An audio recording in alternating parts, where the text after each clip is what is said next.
Hello teachers, learners, and parents. Sir Jeff po, at your service. Alam nyo ba na meron tayong website na tinatawag na DepEd Commons? Ang DepEd Commons ay binuo upang gawing accessible ang pagtuturo at pag-aaral dito sa ating bansa gamit lamang ang inyong mga smart devices gaya ng cellphones, tablets, at computers. Dito ay maaari nating ma-access ang iba't ibang learning materials mula sa Department of Education. Meron itong mga interactive materials, electronic self-learning modules, at instructional video lessons mula sa DepEd TV na tiyak na makatutulong sa pag-aaral ng mga mag-aaral galing ka man sa public o private school. Walang problema dahil welcome ang lahat dito. Para ito sa mga guro, magulang at mga mag-aaral mula sa kinder hanggang grade 12, alternative learning system o ALS, at pati na rin ang special education. At huwag kang mag-alala dahil kahit walang load ay maaari mong ma-access ang mga learning materials. Tama! Libre ito. Ang kailangan mo lamang gawin ay i-on ang iyong data at buksan lamang ang iyong browser at i-type ang commons.deped.gov.ph. Alam na ba ng iyong mga kasamahang guro o mag-aral ang tungkol sa DepEd Commons? I-share mo na ang video na ito upang matuto rin sila kung paano gagamitin ang DepEd Commons sa mabilis at napakadaling paraan. Muli, ito po si Sir Jeff at kita-kits po tayo sa DepEd Commons. Paalam!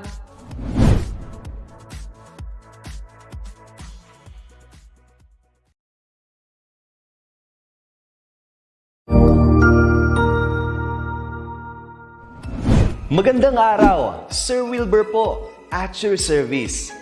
Narito ang ETUlay upang gabayan ka sa inyong pag-aaral upang lubos na maunawaan ang iba't ibang paksa o subject. Ang ETUlay ay isang free online tutorial class na pinangungunahan ng DepEd Educational Technology Unit sa pamumuno ni Undersecretary Elaine Del B. Pascua. Ang programang ito ay hindi lamang para sa mga bata, kundi ito rin ay magsisilbing gabay sa mga magulang at mga guro kung paano nila ituturo o gagabayan sa bawat asignatura ang kanilang mga anak o mga estudyante. Sa kasalukuyan, ang self-learning module mula sa rehiyon ng Calabarzon at kilala sa tawag na Pivot ang ginagamit sa ating ETUlay online class. Kaya ano pang hinihintay ninyo? Ihanda na ang inyong mga ballpen o lapis, papel o kwaderno at samahan ng ETUlay ang pagkatuto para sa bawat batang Pilipino. Sama-sama tayong magtutulungan para malampasan ang mga hamon sa panahong ito. Halina't matuto kasama ang inyong online tutor sa oras na ito.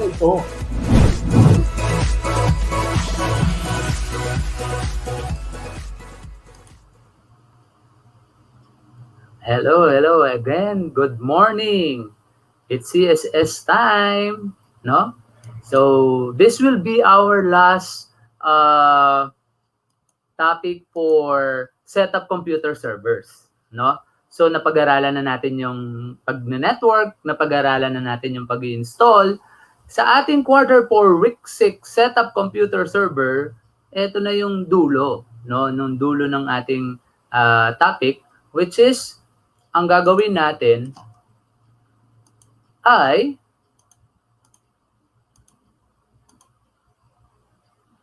define natin yung system server backup, know what to back up with Windows Server Backup, and install Windows Server Backup.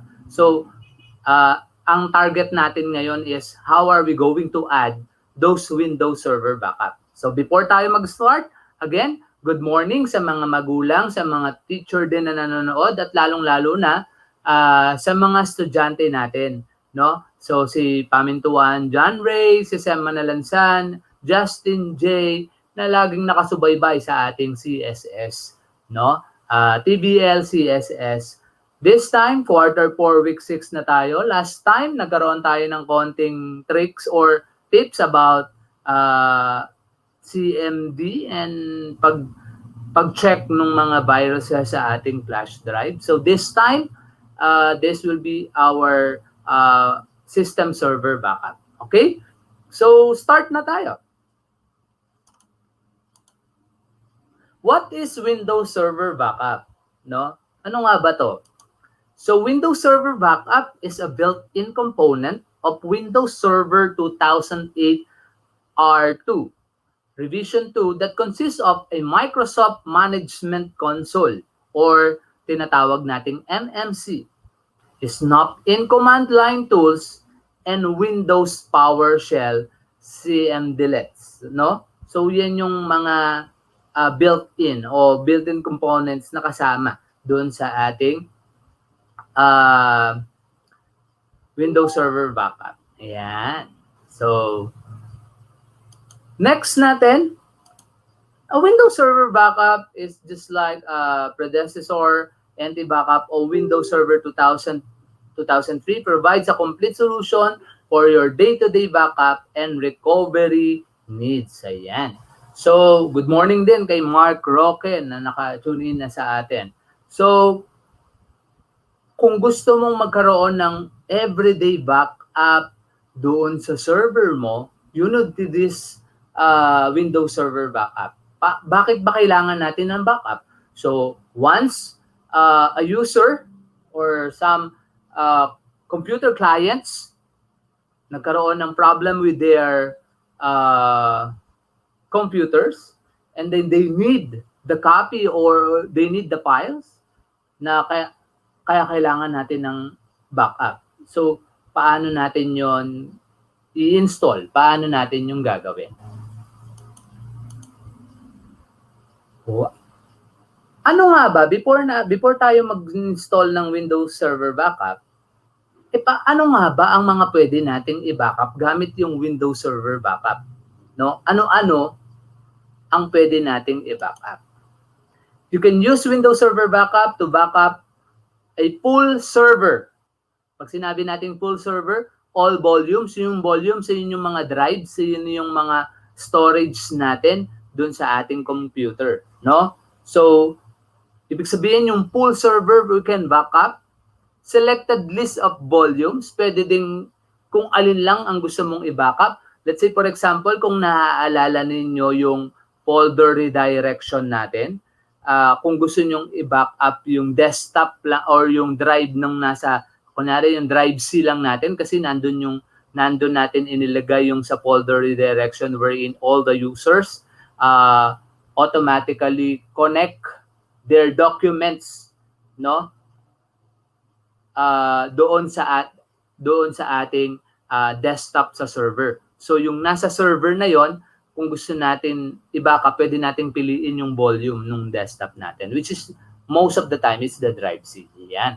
Good morning din kay Marian Escalo. Even a selected list of volume, the system state or specific files or folder. No, kung gusto mo yung specific folder lang na nandun sa desktop, we can use that one. No, so every time na magkaroon ng problema yung computer nila, it's already been on our desktop. Kung nagkaroon ng problema yung ating server, we can also get all the files from that recovery. No? So pwede din siya. No? Or, of course, specific files and folder and to create a backup that you can use for bare metal recovery. Ano yung sinasabing bare metal recovery? Ibig sabihin talagang nasira na yung hard disk mo. And then, nagkaroon ng problema dun sa software. No, papaano natin yun i-backup? Yung mga client mo, anong gagamitin mo? So, si server backup lang. After performing a backup and if need arises, you can recover volumes, folder, file, certain application. So, even a certain application and system state. And in case of disaster like hard disk failure, you can even perform a bare metal recovery. So, meron naman tayong mga pang-recover, meron naman tayong mga software for recovery. Most of the time, example, hindi na nag-open yung computer, laging nagbo-blue screen, nagba-black. Ano yung gagawin? All you have to do is just to ask your ICT, no? For technical, paano po ba ma-recover yung mga files dyan? It's just as simple as you just put your hard drive in a working computer. No? And then you can get all the files. Hindi naman automatic nasira ang operating system ng computer mo, wala na rin yung files mo. So hindi yan basta-basta madidelete unless it was formatted, no? Baka na-format mo parang ganon, yun mawawala. Pero still, there is an application that you can recover all the files. Ayan. So again, good morning din kay Cassandra Kagin, no? Ayan, good morning sa inyo mga anak, ang aking mga estudyante. So, what can you backup? You can use Windows Server Backup to create and manage backups for local computer or a remote computer, even for server core installation. And you can schedule backups to run automatically.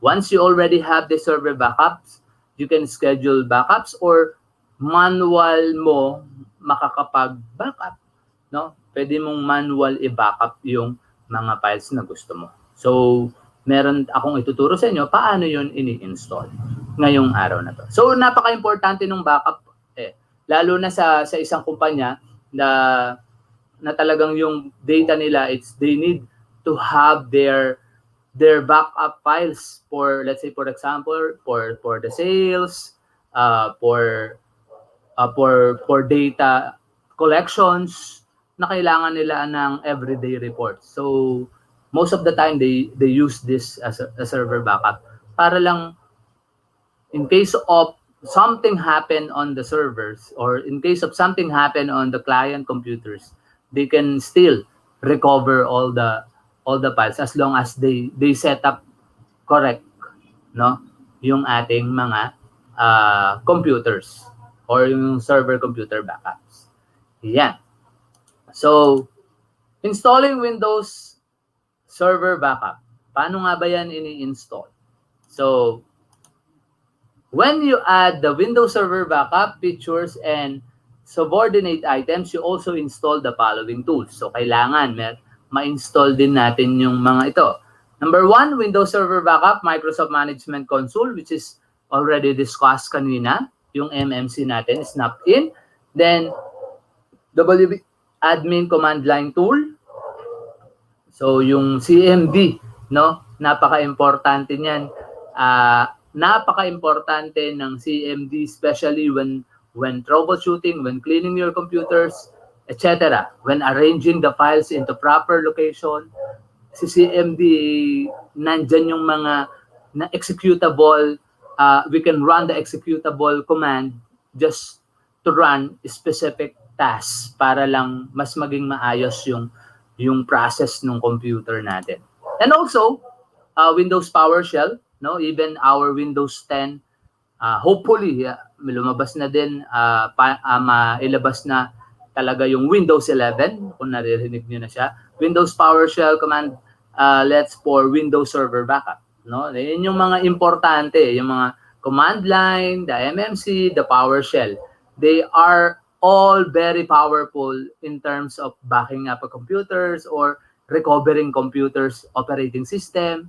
Nandyan siya. All you have to do is just to check paano nga ba yun ginagawa, no? So maraming mga solusyon sa mga nasirang computer, pero most of the time, syempre, ang pinakamadaling solution is just to reformat your computer. But of course, before reformatting, did you get all the data? Did you back up all the data that you need para lang magamit mo siya ulit after formatting your computers? Or pag nasira na computer mo, iyak tawa na lang, it is because all the data has been gone because of the operating system failure. No, tandaan, kapag nasira ang isang computer, operating system lang ang nasira, you can also get all the files pa rin, no?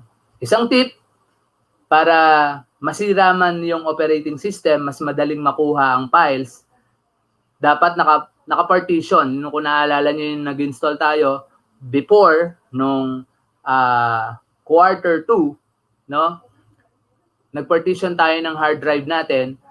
Dapat yung files ninyo lagi ninyong tatandaan, if your computer had 2 partition, one is for all the application and operating system, the second one will be the file storage.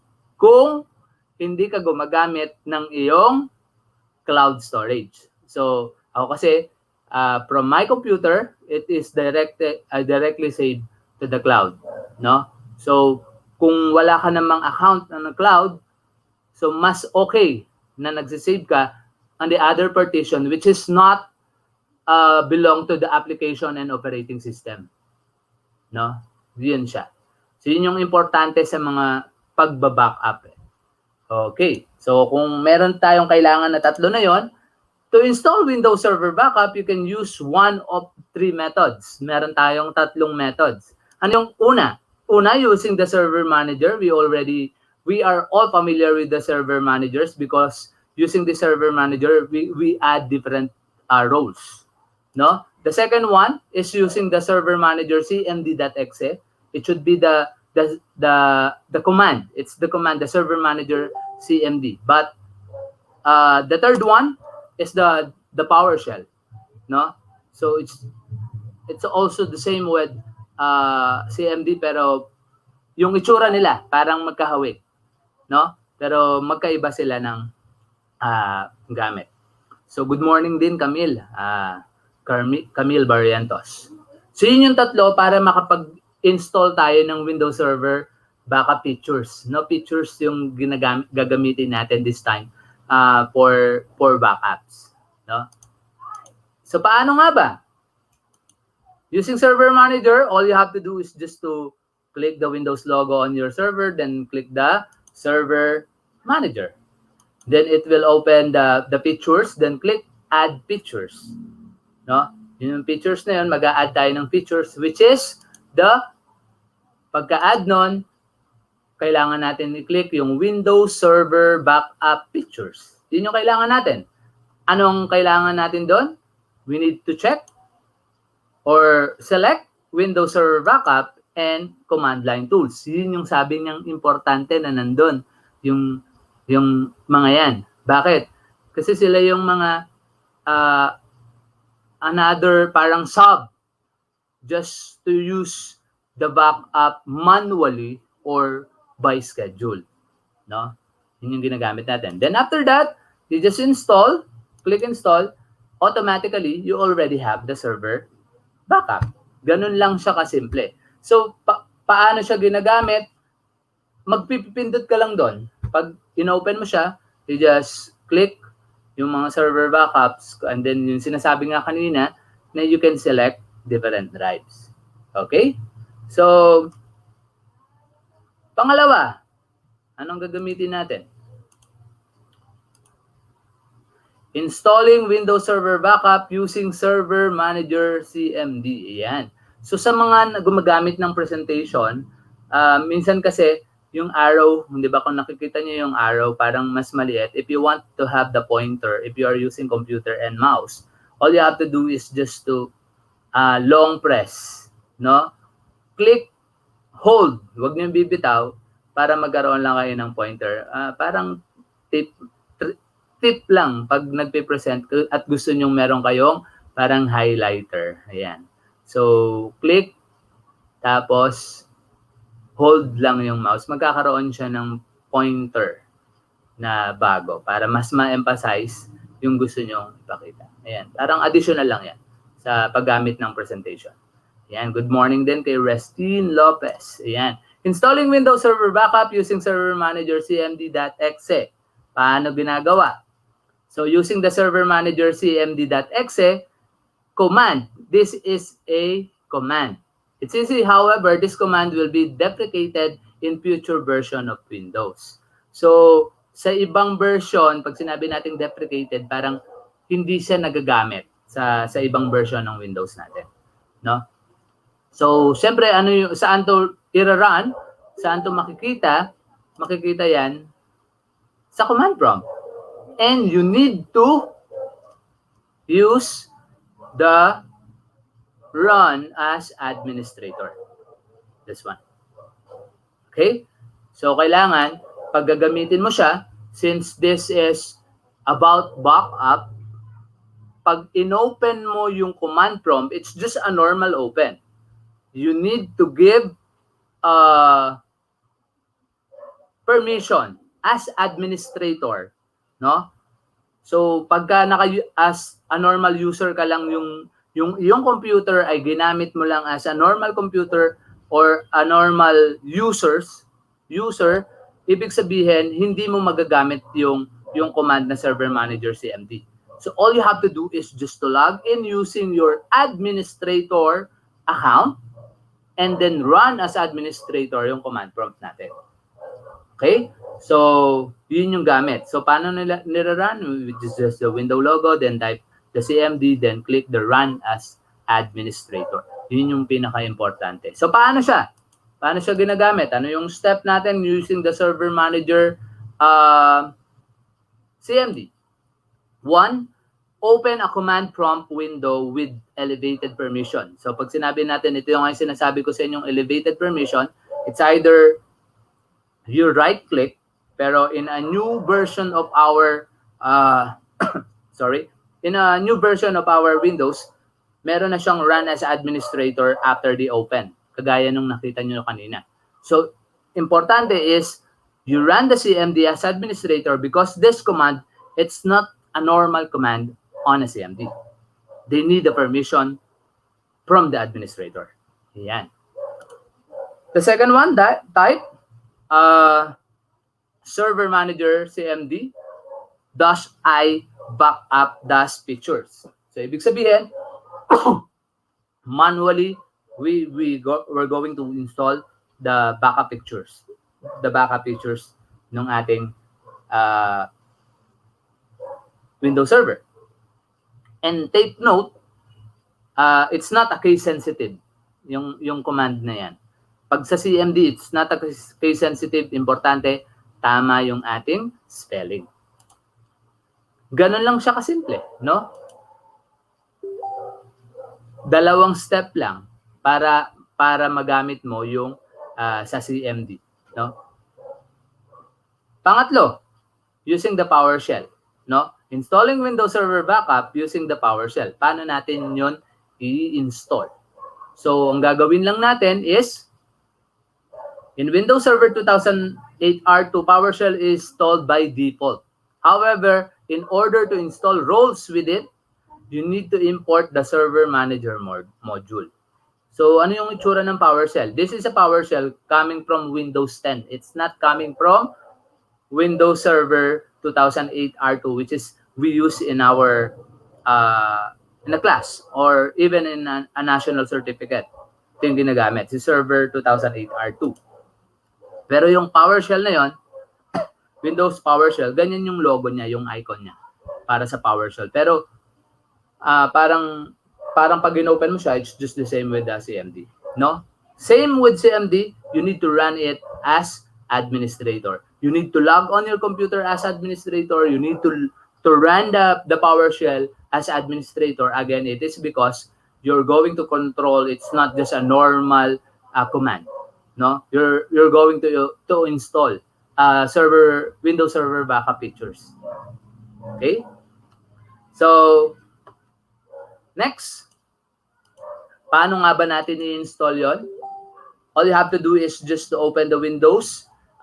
Open a PowerShell window with elevated permission. It's just the same with the CMD. All you have to do is just to right-click and then run as administrator. Or if there's a command that telling you that this will be running as administrator, all you have to do is just to click it. Then the second one, type import -module server manager. Yan. Di ba sabi kanina, before we use this PowerShell to install the Windows Server Backup using PowerShell, we need to import the module server manager. So all you have to do is just to type import -module server manager. So ito na yung pangatlong way paano natin may install yung Windows Server Backup. And then the third one, once it is imported, type add Windows feature backup -features. So, yun lang yung type mo. Add Windows feature space backup -feature. So, i-add na natin yung feature na yun. It's just the same what we did in the Server Manager, what we did in the CMD, and then also what we did in a PowerShell. Yun yung mga ginagawa lang paano ma-install ang ating Windows Server Backup. Okay? So, yun yung tatlong paraan ng pag-install. Yun lang target natin. Malaman natin para saan ang Windows Backup, paano mag-install. Ano nga ba ang Windows Server Backup? So, we're done. We installed Windows Server Backup. Okay? So, sa week 7 natin, magkakaroon tayo again ng mga tips and also ano pa bang baka meron tayong nakalimutan for the Windows Server. Babalikan natin for the week 7 natin. Okay? So with that, maraming salamat. Again, I am Tutor Pau. Susunod na sa akin ang si Tutor Wax sa entrep na subject. Okay? So maraming salamat sa pakikinig. Again, see you next Friday. Thank you so much. Bye.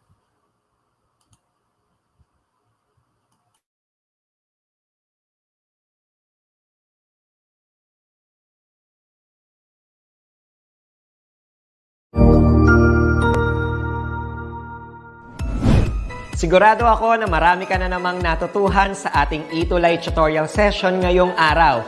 Tandaan, ito ay hindi lamang para sa ating mga mag-aaral, kundi pati rin sa ating mga minamahal na guro at mga magulang na kaagapay natin para maituloy ang pagkatuto sa kabila ng nararanasang pandemya.